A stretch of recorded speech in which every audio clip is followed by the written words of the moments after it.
Hello good morning students. हमने कल की जो वीडियो में बात की थी एक्सचेंज रेट के ऊपर, दो तरह के आपके एक्सचेंज रेट होते हैं, एक होता है फिक्स्ड और एक होता है फ्लेक्सिबल। फिक्स्ड एक्सचेंज रेट मैंने आपको पहले भी बताया था, जो गवर्नमेंट्स के द्वारा ऑथराइज्ड होता है, गवर्नमेंट से इसको चेंज करे या ना करे, इसको आप पैगिंग ऑपरेशंस भी बोलते हो। इसमें जो भी वैल्यू डिसाइड की जाती है वो उस करेंसी की यानी कि गोल्ड और डॉलर के पार वैल्यू के इक्वल होती है, और इसमें जो रेट ऑफ एक्सचेंज है वो कभी भी फ्लक्चुएट नहीं होता। सेकंड आता है flexible rate of exchange. Flexible rate of exchange जो है गवर्नमेंट्स के द्वारा ऑथराइज नहीं होता, और ये according to demand and supply of the currency in the market के अकॉर्डिंग चेंज होता रहता है।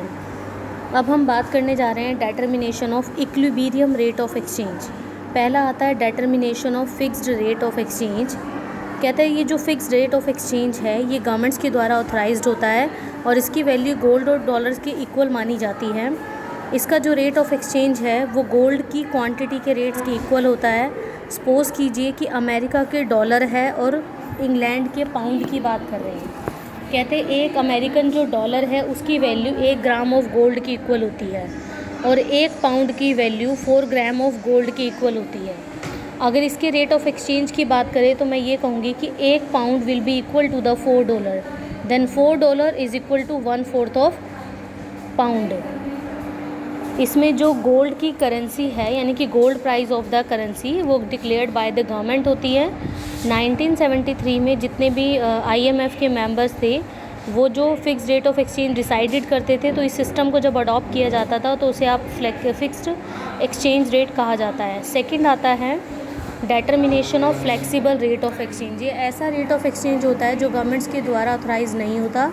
गवर्नमेंट जो है अकॉर्डिंग टू मार्केट की डिमांड एंड सप्लाई के अकॉर्डिंग उसमें चेंजेस आते रहते हैं।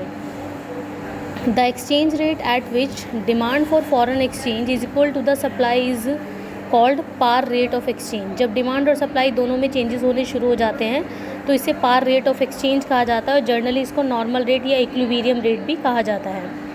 अब जो हम बात करने जा रहे हैं डिमांड फॉर फॉरेन एक्सचेंज की। कहते हैं फॉरेन एक्सचेंज की जो डिमांड है मार्केट में वो बहुत सारे पर्पज़ के अकॉर्डिंग चेंजेस होती हैं। लाइक हमने कुछ भी गुड्स एंड सर्विसेज को इंपोर्ट किया। इंपोर्ट मीन्स हमने पेमेंट करनी है, और हमने पेमेंट करनी है लोन की, हमने पेमेंट करनी है अब्रॉड से जो हमने लोन उठाया उसकी इन्वेस्टमेंट की भी। तो जो डिमांड है और जो सप्लाई है यानी कि जो रेट ऑफ एक्सचेंज है, इन दोनों में इन्वर्स रिलेशनशिप होता है। फिर से मैं बताने जा रही हूँ कि जो डिमांड फॉर फॉरेन एक्सचेंज है और जो रेट ऑफ एक्सचेंज है उसमें इन्वर्स रिलेशनशिप होता है। देखिए, अगर आपकी रेट ऑफ एक्सचेंज कम हो जाए तो मार्केट में डिमांड इंक्रीज़ हो जाएगी। अगर रेट ऑफ एक्सचेंज आपका बढ़ जाता है तो मार्केट में डिमांड जो है कम हो जाएगी। It means rate of exchange के कम होने से आप उतनी ही ज़्यादा गुड्स एंड सर्विसेज को इंपोर्ट करोगे। रेट ऑफ एक्सचेंज कम होने से उतनी ही ज़्यादा आप गुड्स एंड सर्विसेज को इंपोर्ट करोगे, और जैसे ही गुड्स एंड सर्विसेज इंपोर्ट की जाती है और उतनी ही ज़्यादा डिमांड क्रिएट हो जाती है। इसका अपोजिट अगर मैं कहूँ तो ये हो जाएगा, अगर रेट ऑफ एक्सचेंज बढ़ जाती है तो आपकी गुड्स एंड सर्विसेज की इंपोर्टेड पावर कम हो जाती है, और कम होने से डिमांड कम हो जाती है। तो इस तरह से इन दोनों में इन्वर्स रिलेशनशिप पाया जाता है।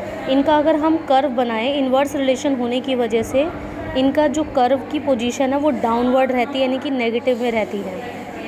अगर हायर रेट ऑफ एक्सचेंज है तो डिमांड लेस होगी, अगर लोअर रेट ऑफ एक्सचेंज है तो डिमांड ज़्यादा होगी। सेकंड आता है सप्लाई ऑफ फॉरेन एक्सचेंज। देखो, सप्लाई ऑफ फॉरेन एक्सचेंज हमने डिमांड की बात करी, मतलब आपको पेमेंट कब करनी है, गुड्स एंड सर्विसेज को इंपोर्ट करते हुए।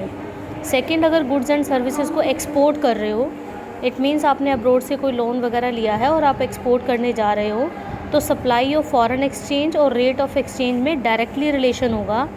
और ऊपर मैंने बताया था इन्वर्स रिलेशन। डायरेक्टली रिलेशन में क्या होगा कि अगर आपका रेट ऑफ एक्सचेंज बढ़ जाता है तो मार्केट में जो फॉरेन एक्सचेंज की सप्लाई है वो भी इंक्रीज़ हो जाएगी, और अगर रेट ऑफ एक्सचेंज कम हो जाता है तो मार्केट में फॉरेन एक्सचेंज की सप्लाई भी कम हो जाएगी। तो इस तरह के जो रेट ऑफ एक्सचेंज का और सप्लाई कर्व का जो पोजीशंस रहती है वो एक पॉजिटिव कर्व में रहेगा, अपवर्ड पोजीशंस में। अब हम बात करते हैं ये जो डिमांड फॉर फॉरेन एक्सचेंज है और जो सप्लाई फॉर फॉरेन एक्सचेंज है, अगर डिमांड और सप्लाई हम इक्वल बना दें, एक ऐसे पॉइंट पर ले आए, तो वो पॉइंट आपका इक्विलिब्रियम रेट ऑफ एक्सचेंज कहलाएगा। देखिए, इस डायग्राम में हमने क्या शो किया हुआ है पहले हमने एक डायग्राम बनाया, ओ वाई एक्सिस पर हमने रेट ऑफ एक्सचेंज लिया, ओ एक्स एक्सिस पर demand and supply of the curve लिया। यहाँ पर डी डी जो है डिमांड फॉर द कर्व है, एस एस जो है सप्लाई ऑफ द कर्व है। जिस पॉइंट पर ये इंटरसेक्ट करते हैं वो पॉइंट आपका इक्विलिब्रियम पॉइंट कहलाता है। अगर आपकी ओ आर की वैल्यू ओ आर 1 हो जाती है, इट मीन्स आपकी सप्लाई एक्सेस हो रही है, ठीक है। यहाँ पर ओ आर 1, उसके बाद अगर ओ आर 1 कर रही हूँ तो मेरा एरिया भी इंक्रीज़ हो गया, आर 1 बी हो गया, ठीक है।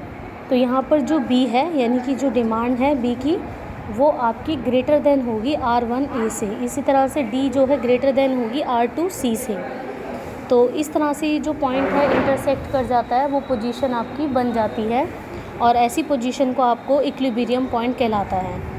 जैसे जैसे डिमांड एंड सप्लाई बढ़ती जाएगी, दोनों एरिया इंक्रीज़ हो जाएगा और ये ऐसे पॉइंट पर इंटरसेक्ट कर जाएंगे जो आपका इक्विलिब्रियम पॉइंट कहलाएगा। यहाँ पर जो ए बी है वो एक्सेस सप्लाई ऑफ डिमांड को शो कर रहा है और जो सी डी है वो एक्सेस डिमांड को शो कर रहा है। तो ये आपका इक्विलिब्रियम रेट ऑफ एक्सचेंज था। एक बार और पढ़ लेना, अगर नहीं समझ आएगा तो आप पूछ सकते हो। नेक्स्ट वीडियो में हम बात करेंगे कि इस एक्सचेंज रेट को कौन कौन से फैक्टर है जो अफेक्ट करते हैं।